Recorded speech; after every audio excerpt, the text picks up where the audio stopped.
بسم اللہ الرحمن الرحیم۔ استاد گرامی، مفسر قرآن، داعیہ انقلاب، بانی تنظیم اسلامی جناب ڈاکٹر اسرار احمد مرحوم، ان سے یادداشتوں کے حوالے سے کچھ چیزیں آپ حضرات کے سامنے بیان کر رہا تھا، کیونکہ چیزیں لکھی ہوئی موجود نہیں ہیں، کچھ چیزیں ذہن میں آ جاتی ہیں اور کچھ رہ جاتی ہیں، تو جو چیزیں یاد آتی جائیں گی تو انشاءاللہ وہ آپ حضرات کے سامنے رکھتا جاؤں گا۔ ڈاکٹر اسرار صاحب کے دورہ مظفر آباد کا تذکرہ میں نے آپ حضرات کے سامنے پہلے کیا تھا۔ یہ کوئی سن 2000 کے لگ بھگ کی بات ہے، جب وہ مظفر آباد میں تشریف لائے تھے۔ تو جب وہ رفقا سے سوال جواب کر رہے تھے تو میرا بھی انہوں نے تعارف کیا، نام پوچھا انہوں نے، اور ساتھ یہ پوچھا کہ آپ کی تعلیمی قابلیت کیا ہے اور تعلیمی اعتبار سے آپ کیا کرتے ہیں۔ اس وقت میری گریجویشن مکمل نہیں ہوئی تھی اور میں بار بار داخلہ تو بھیجتا رہتا تھا لیکن پیپر نہیں دیتا تھا۔ جب ڈاکٹر صاحب نے پوچھا کہ آپ تعلیمی طور پہ آپ کیا کر رہے ہیں، تو میں نے جواب دیا کہ میں بی اے کرتا رہتا ہوں۔ تو اس پہ وہ جو ساتھی تھے وہ بھی تھوڑے سے مسکرائے اور ڈاکٹر صاحب بھی، اور ساتھ پوچھنے لگے کہ آپ کا ذریعہ روزگار کیا ہے۔ تو میں نے انہیں بتایا کہ میں اس محکمے کے اندر ملازم ہوں جس پہ آپ اکثر و بیشتر بہت زیادہ تنقید کرتے ہیں، یعنی انکم ٹیکس کے محکمے کے اندر۔ جس وقت ان سے ملاقات ہو رہی تھی تو یہ عشاء کا وقت تھا، تھوڑے سے ساتھی ان کے ارد گرد بیٹھے ہوئے تھے ہم، تو میں نے ان سے ریکویسٹ کی کہ ڈاکٹر صاحب آج عشاء کی جماعت جو وہ آپ کروا دیں۔ تو پھر وہ ساتھی جو تھوڑے بیٹھے ہوئے تھے ان کو کہنے لگے کہ میں عام طور پہ اب جماعت نہیں کرواتا ہوتا کیونکہ معذور ہو چکا ہوں اور کرسی پہ بیٹھ کے نماز پڑھتا ہوں، لیکن کیونکہ ان ساتھیوں کی خواہش ہے تو اس لیے پھر عشاء کی نماز جو ہے وہ میں ہی پڑھاؤں گا۔ تو پھر عشاء کی نماز انہوں نے پڑھائی، کرسی پہ بیٹھ کے پڑھائی، اور رفع یدین کے ساتھ جو ہے وہ نماز انہوں نے پڑھائی۔ میرپور کا جو دورہ تھا ان کا، اس کے حوالے سے بھی کچھ باتیں میں نے آپ کے حضرات کے سامنے رکھی تھی۔ ایک بات بیچ میں سے رہ گئی تھی کہ ڈاکٹر ذاکر نائک صاحب کے حوالے سے میں نے ان سے گزارش کی کہ آپ ڈاکٹر ذاکر نائک صاحب کو اگر آپ میرپور پاکستان میں بلائیں تو آپ کے کہنے پہ شاید وہ پاکستان آ جائیں۔ تو ان کا جواب بڑا دلچسپ تھا، انہوں نے کہا یار اس اللہ کے بندے کو کام کرنے دو کہ وہ ایجنسیاں ان کے پیچھے لگوانا چاہتے ہو۔ اچھا، فوری طور پہ تو یہ زیادہ بات سمجھ میں نہیں آئی، لیکن جو بعد میں انڈین حکومت نے، انڈین ایجنسیوں نے ان کے ساتھ جو رویہ رکھا، جو سلوک برتا، اور ان کو انڈیا سے باہر جانا پڑا، تو پھر وہ ڈاکٹر صاحب کی بات سمجھ میں آئی کہ اگر وہ پاکستان میں آ جاتے تو شاید بہت پہلے اس سے وہ انڈیا سے نکال دیے گئے ہوتے۔ ان سے جو بہت مختلف سوالات مختلف مواقع پہ کیے، ان میں سے ایک یہ بھی تھا کہ ڈاکٹر صاحب کی پختہ رائے تھی کہ مزارعت نہیں ہونی چاہیے، زمین ٹھیکے پہ نہیں دی جانی چاہیے، اور وہ اکثر امام ابو حنیفہ کا حوالہ دیا کرتے تھے کہ امام ابو حنیفہ کے نزدیک مزارعت حرام تھی۔ بعد میں جو ان کے شاگرد تھے ان نے کچھ شرائط کے ساتھ مزارعت کو جائز قرار دیا تھا۔ تو میں نے ایک دفعہ ڈاکٹر صاحب سے پوچھا کہ ڈاکٹر صاحب ہم پنجاب کے جس علاقے کے اندر آباد ہیں، سندھ کا جو بہت بڑا علاقہ ہے، وہاں پہ تو زمین کی کاشت اکثر و بیشتر مزارعت ہی کی بنیاد پہ ہوتی ہے، بٹائی کی بنیاد پہ ہوتی ہے، یا زمین ٹھیکے پہ دی جاتی ہے، اور آپ کہہ رہے ہیں کہ یہ حرام ہے، تو پھر کیا کیا جائے؟ تو پھر وہ ڈاکٹر صاحب نے جو اس کا جواب دیا وہ بڑا عملی جواب تھا۔ ڈاکٹر صاحب نے کہا کہ میں وہ جو صورتحال بیان کر رہا ہوں یہ آئیڈیل صورتحال ہے، اگر خلافت کا نظام قائم ہو جائے تو پھر یہ صورتیں نہیں ہوں گی، لیکن جب تک خلافت کا نظام قائم نہیں ہوتا تب تک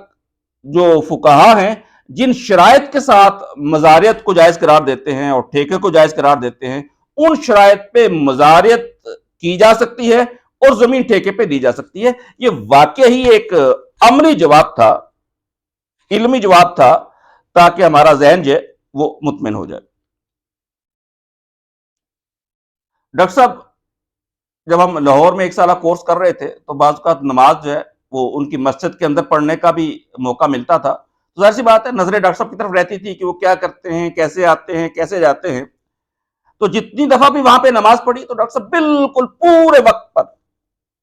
یعنی جماعت کھڑی ہونے سے کچھ چند سیکنڈ پہلے یا ایک آدھ منٹ پہلے جو ہے وہ مسجد کے اندر تشریف لاتے تھے، ایک سائٹ پہ کیونکہ معذوری چل رہی تھی ان کی، کرسی کے اوپر بیٹھ جاتے تھے، کوئی ہٹو بچوں کا شور نہیں ہوتا تھا، کوئی افراتفری، خدام حشام ارد گرد بالکل نہیں ہوتے تھے، سادگی کے ساتھ کرسی پہ آتے تھے، بیٹھتے تھے، نماز پڑھتے تھے اور باہر چلے جاتے تھے واپس۔ اس دوران میں اگر کسی سے ملاقات ہو جاتی تھی تو ملاقات بھی وہ کر لیا کرتے تھے۔ ڈاکٹر صاحب کی خدمات بہت ہیں، اس کے بہت سارے گوشے ہیں، قرآن کے حوالے سے انہوں نے خدمت کی ہے، ایک انقلابی فکر لوگوں کے سامنے رکھی، اس انقلابی فکر پر مبنی ایک تنظیم قائم کی۔ انشاءاللہ ڈاکٹر صاحب کی خدمات کے حوالے سے ہماری آئندہ نشستوں کے اندر جو ہے وہ گفتگو جاری رہے گی۔ صرف ایک یادداشت جو ان کے حوالے سے کسی دوست نے نوٹ کروائی تھی وہ آپ کے سامنے رکھ دوں۔ ڈاکٹر صاحب کے چہرے پہ ہمیشہ ایک جلال کی کیفیت رہتی تھی، اور بظاہر ایسی لگتا تھا کہ شاید ڈاکٹر صاحب عام زندگی کے اندر بھی بڑے غصے والے ہوں گے، دوسروں کے ساتھ میل جول کو زیادہ اچھا نہیں ہوتا ہوگا اور نرمی کا برتاؤ نہیں کرتے ہوں گے۔ تو اس حوالے سے میں دو واقعات آپ حضرات کو سنانا چاہتا ہوں۔ سید محمد آزاد صاحب تنظیم اسلامی میرپور کے وہ امیر بھی رہے اور ہم نے ان سے بہت کچھ سیکھا ہے۔ وہ نہ صرف یہ کہ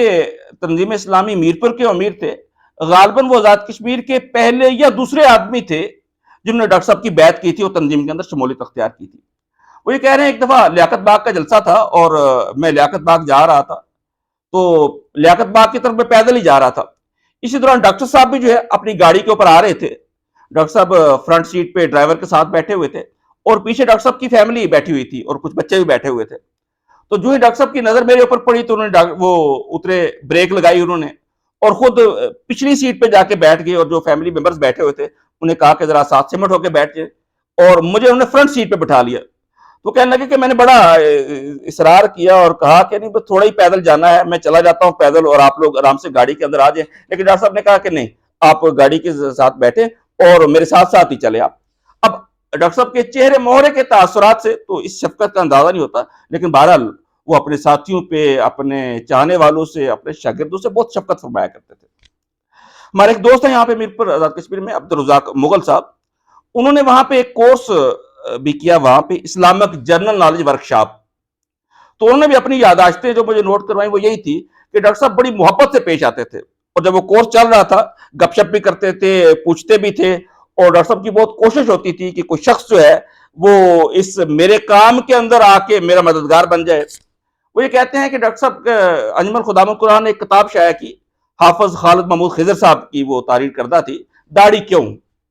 وہ یہ کہتے ہیں کہ وہ میں نے کتاب پڑھی، کتابچہ چھوٹا سا کتابچہ ہے وہ پڑھا میں نے، اور میں نے داڑھی رکھ لی۔ اور ڈاکٹر صاحب جب یہ خبر پہنچی کہ ایک ہماری کلاس کے اندر ایک اسٹوڈنٹ ہے، نوجوان ہے، اور صرف کتابچہ پڑھ کے اس نے داڑھی رکھ لی ہے، تو بہت خوش ہوئے اور میری بڑی حوصلہ افزائی کی اور کلاس کے اندر بھی میری تعریف کی۔ اور جب وہ کلاس چل رہی تھی تو پھر انہوں نے تجویز بھی دی انتظامیہ کو کہ یہ لوگ جو ہیں وہ دور دراز سے آئے ہوئے ہیں، لاہور کے باہر کے شہروں سے آئے ہوئے ہیں، تو ان سارے لوگوں کو لاہور کا ایک وزٹ بھی کرایا جائے، ٹرپ کرایا جائے۔ اور پھر اپنی جو گاڑی تھی ان کی، اس کے اوپر انہوں نے ان بچوں ساروں کو بھیجا، اور تاکہ وہ لاہور کی سیر کر لیں، وہ اہم مقامات بھی دیکھ لیں۔ تو یہ ڈاکٹر صاحب بظاہر بڑے جلال والے اور بڑے سخت مزاج کے نظر آتے تھے، لیکن اپنے ساتھیوں پہ، اپنے شاگردوں پر بڑی شفقت کرنے والے تھے۔ انشاءاللہ آئندہ نشستوں کے اندر بھی ڈاکٹر صاحب کی حیات اور خدمات کے حوالے سے گفتگو ہماری جاری رہے گی۔ اللہ تعالیٰ ہمیں ان کے نقش قدم پر چلنے کی توفیق نصیب فرمائے۔ جیسے تن من دن انہوں نے غلبہ دین کے لیے اور اشاعت دین کے لیے لگایا ہے، اللہ تعالیٰ ہمیں بھی ایسے ہی کاوشیں کرنے کی توفیق نصیب فرمائے۔ وآخر دعوانا ان الحمدللہ رب العالمین۔